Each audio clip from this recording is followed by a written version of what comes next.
You're listening to Financial Advisor Marketing, the best show on the planet for financial advisors who want to get more clients without all the stress. You're about to get the real scoop on everything from lead generation to closing the deal.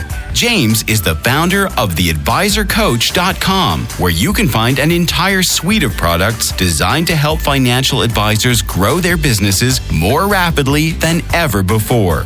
Now, here is your host, James Pollard. Financial advisors, you ever have a day where you look at your to-do list and it's just piled with stuff? You've got so much stuff you need to do. I'm definitely having one of those days, feeling like a freight train. First one to complain, leaves with a, now let me stop. If you get the Limp Bizkit reference, then kudos to you. But I have a lot of stuff, and I thought to myself, you know what I would rather do? I would rather record a podcast episode for the loving listeners of the Financial Advisor Marketing Podcast. So that's what I'm doing. And I want to talk about how financial advisors can build an email list. I want you to imagine that I own a soap store, maybe something like Bath and Body Works. My wife loves that freaking store. We have more soap than we'll ever need. Sometimes I wash my hands 3 times in a row because I can. And I roll up my sleeves. I wash my arms too. And then I get to my shoulders. And every time I wash my hands, I go ahead and wash everything because soap is so abundant in our household. Now imagine that I would like to build an email list of potential customers to buy my soap. What if I ran a campaign which went something like this? Hey, get a free bottle of soap in exchange for joining my email list.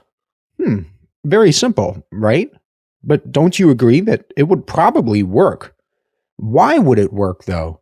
Because it's something the audience, people who would buy soap, want. And it's also something that other people, non-soap buyers, won't necessarily want, which means right away, it qualifies the people I'd like to have on my email list as a soap store owner. Next, I want you to imagine I was offering washcloths or loofahs in exchange for joining my email list. That might work well too, because those things are complementary to soap, but they might not work as well as soap itself because it's not as tight of a match. Now, let's switch gears a little bit and imagine I offered a video game. Well, that probably wouldn't work nearly as well as the other two things. It probably wouldn't work well at all. It probably wouldn't even work as well if I offered 2 video games plus an Xbox. Why? Because it's not aligned with the audience. Even though a video game console by itself is a valuable thing, soap buyers are probably more interested in soap than video games. And you might be wondering, what in the heck is James talking about? And I'm talking about building an email list. One of the most common questions I receive from financial advisors is, how can I build an email list? Because they hear me talk about how effective email marketing is and how it is the most effective appointment setting strategy I've ever seen. And they want to know how they can get more people to subscribe. First, let me tell you a few ways not to do it. Please, for the love of all that is good and holy, do not buy an email list and try to use it in an autoresponder sequence. That's bad. Many of these the companies like Drip and Constant Contact and MailChimp, they don't even allow it anyway. Doing that is explicitly against the terms of service. Buying an email list and emailing it is reserved for cold email. That is completely different. Cold email is sending an email to someone who has never heard of you. I prefer warm email, which is when someone voluntarily subscribes to your email list and looks forward to receiving emails from you. That has a much better success rate percentage-wise, and it's a lot more fun to do.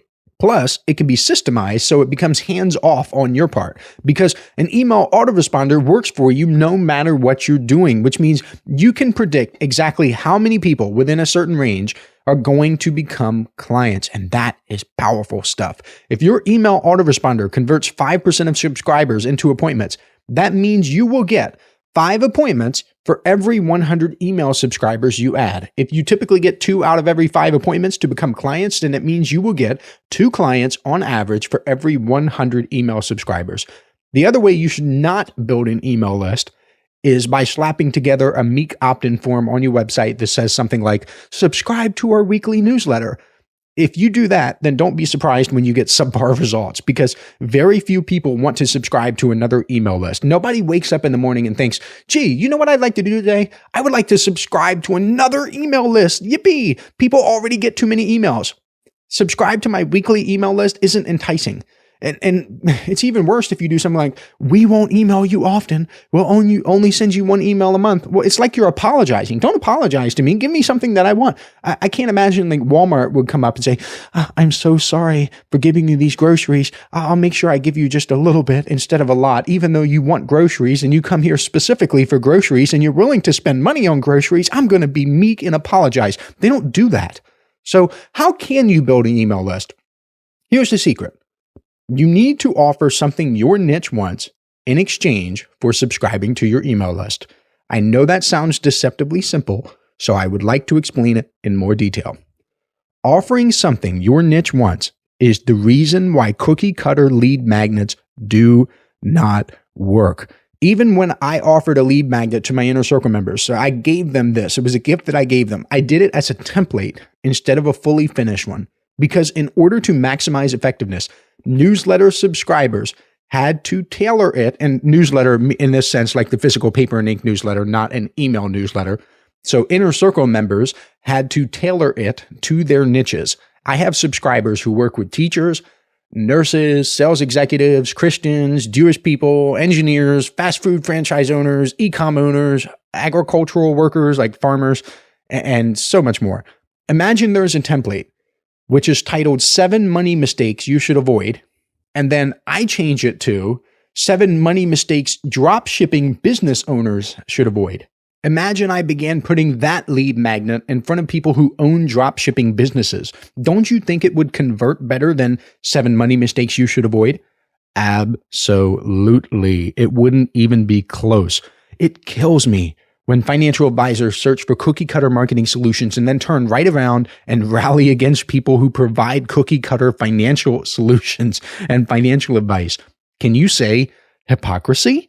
I don't want to get all metaphysical on you either, but I want you to consider the psychological damage that comes from seeking out the very thing that disgusts you. If you don't like cookie cutter financial advice, why are you looking for cookie cutter solutions in your business? The same thing happens when financial advisors refuse to invest in themselves, and then they go out and try to convince people that they should invest more money and they should invest early and often. There's tremendous psychological damage that comes from that. There's also damage that comes from not investing in yourself in the first place when the opportunity arises, because it signals to your entire being that you are not worthy of investing in. But I digress. Your lead magnet, which is the thing people get in exchange for subscribing, if that wasn't clear, that's what it is. It must be good. There is no shortcut for this.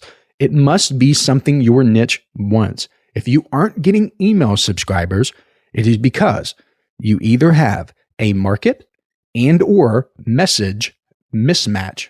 You are either offering the right thing to the wrong audience. This would be like offering delicious smoked brisket to vegetarians. It might be incredible brisket, but it doesn't matter. You're either offering the wrong thing to the right audience, so you might have a great niche and be committed to that niche, but miss the mark about what that niche wants. Let's say that someone is committed to a dentist and begins sharing information about how to get sleep apnea patients. This is based on the assumption that the dentist wants sleep apnea patients in the first place. You could also offer the wrong thing to the wrong audience, and this would be really missing the mark, and it would demonstrate you haven't done enough work determining your ideal market or the messages your market wants. And that's pretty bad. I mean, if you have a complete message and market mismatch, you have screwed up pretty darn hard. Hey, financial advisors. If you'd like even more help building your business, I invite you to subscribe to James's monthly paper and ink newsletter, The James Pollard Inner Circle. When you join today, you'll get more than $1,000 worth of bonuses, including exclusive interviews that aren't available anywhere else. Head on over to theadvisorcoach.com/coaching to learn more. I'll give you an example of an email marketing campaign I'm personally running. This is something I'm actually doing, so it's not just a vague idea or a theory. I created a 47-minute video detailing a proven 6-step process financial advisors can use to get more clients. I'm calling it the client method, and every letter in client is a step in the process. You can find that video over at theadvisorcoach.com/theclientmethod. The fact that it's a 47-minute video should be a lesson by itself. It's not a little cheat sheet. It's not a checklist. It's not a little itty-bitty guide that took me 5 minutes to slap together. It is a legitimately valuable piece of information that can genuinely help financial advisors if they apply it. That's why people want it, and that's why people are snatching it up. Here are the results I got from the very first day I started promoting this lead magnet. I made a LinkedIn post and I received 42 opt-ins, and it took maybe 5 minutes to write the post and share it online. I ran some Twitter ads and I received 134 opt-ins with $450.24 in ad spend. And what's interesting is that my ads I've been running more and more Twitter ads, and there's a period of like 5 days where I had over 100,000 impressions on Twitter to a relatively small audience. And a couple people blocked me because they saw the ads so much. And, I do kind of feel bad because I understand it can be annoying to see ads, but hey, I'm not going to stop running the ads simply because you don't like them if they're profitable. Sorry, that's called running a business. I can't just call Coca-Cola or Pepsi or Apple and just say, hey, I'm tired of seeing your ads. Can you please turn them off? No, you can control your own circumstances. I'm reminded of the Billy Mays meme where Billy Mays says, but wait, there's more. I mean, if you block me on Twitter, imagine what's going to happen when I'm on a podcast and when I'm in the email list and when I'm on Google Display Network and when I'm on LinkedIn and when I'm on Facebook. Like, I will be everywhere. But anyway, so 134 opt-ins on Twitter, $450 and 24 cents in ad spend. I also ran some Facebook ads, and I got another 14 opt-ins for $21.84. The reason the ad spend there is so much lower than Twitter is because I wanted to test the proof of concept on Twitter first before rolling out to other advertising platforms. You can see I didn't advertise on LinkedIn at all. Didn't advertise on Google Display Network at all. I just did Twitter, and then I rolled out to Facebook on the first day. The cost per click tends to be lower on Twitter, at least for me, especially around this time of year because the spend is so much higher. And since the advertising on Facebook and Twitter too, but Facebook is the auction model, it tends to bid itself up, and that's not good either. Also, Twitter tends to approve my ads a lot faster. Facebook might take several hours to approve an ad, while Twitter takes maybe a few minutes. And that's the first version of my ads, and it's the first version of my landing page too. I will methodically test all of this stuff, and I will boost the conversion rate, which means they're going to get better over time, and the results will only improve from here. It also means I got 190 email subscribers on the first day. Let me double check my math. So 42, 134, and 14. Yep, 190. And the amount of subscribers I got is neither here nor there because the benefits to you will vary based on your business and your specific situation. 190 is generally speaking a lot for professional services-based businesses like accountants and financial advisors and attorneys and so on and so forth, assuming they have a niche. It's very, very tiny for other businesses like e-com. And again, this lead magnet would not work if I didn't have something worth offering because you cannot multiply zeros. Assuming you have something your niche wants, building an email list becomes easy because people will practically beat down your door to get it. In my experience, actually writing the emails is the hard part because you need to know exactly what to say to get someone to set an appointment with you. The reason that's a little more difficult is because it requires knowing psychology mixed with marketing. It requires more than just knowing your niche. You can build a good lead magnet by just knowing your niche, but when it comes to writing out emails that set appointments, you do need something a little extra. And that does require, like I said, marketing and psychology blended together in order to build trust, credibility, and rapport. That's what I help financial advisors with in Appointments on Autopilot, which is the email marketing system I offer. That program talks about how to write the emails because that's something I can teach you. I can show you how to write emails based in human psychology that will work no matter what your niche is. I cannot show you how to get people in every niche all around the world to subscribe to your email list. I can't do that, and neither can anyone else. Because again, teachers are more likely to subscribe to a teacher-specific lead magnet. Nurses are more likely to subscribe to a nurse-specific lead magnet. You have to do your own research into your target market to figure out what it wants. I would be doing you a disservice if I tried to posture as if I had all the answers or if I could give you the solution for building your email list, because it doesn't exist. I can show you some tactics, sure. And I do that. The very last video of Appointments on Autopilot is a video about building an email list. It's a short video, but it does cover some tactics like ads and forums and social media and so on. Those are the tactics. But you have to have something worthwhile in order to use the things like those tactics. And the coolest part is that by the time you build your lead magnet, you will know if you've got a winner or not, because if you have a winner, people will already ask for it and they will attempt to subscribe. Also, now before I go, I want to make sure I explain this.